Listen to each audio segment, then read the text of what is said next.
अभी आपको अपडेट करते चले कि इस वक्त ईरानी मीडिया की जानिब से ये कहा जा रहा है कि 2 इस्राएली तैयारों को मार गिराया गया है और उनका एक पायलट भी पकड़ा गया है।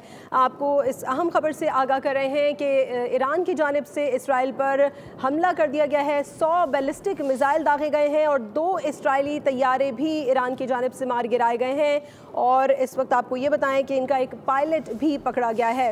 अहम खबर से आपको आगाह कर रहे हैं, आज ईरान की जानिब से भरपूर जवाबी कार्रवाई की गई है इसराइल पर, जिसमें 100 बैलिस्टिक मिसाइल दागे गए हैं और इस वक्त ईरानी मीडिया की जानिब से बताया जा रहा है कि 2 इस्राएली तैयारे मार गिराए गए हैं और एक पायलट को भी तहवील में ले लिया गया है।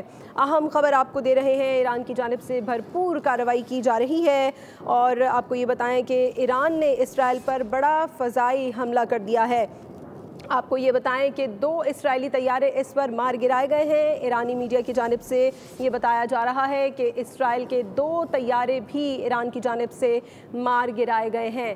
आपको ये अहम खबर दे रहे हैं कि ईरान की जानिब से इसराइल पर 100 बैलिस्टिक मिसाइल दागे गए हैं और इस वक्त ईरानी मीडिया की जानिब से ये बताया जा रहा है कि 2 इस्राएली तैयारे भी मार गिराए गए हैं और एक पायलट को भी तहवील में ले लिया गया है। ईरानी मीडिया की जानिब से इस वक्त तस्दीक की गई है। सब्सक्राइब करें और बेल दबाएं ताकि कोई खबर रह न जाए।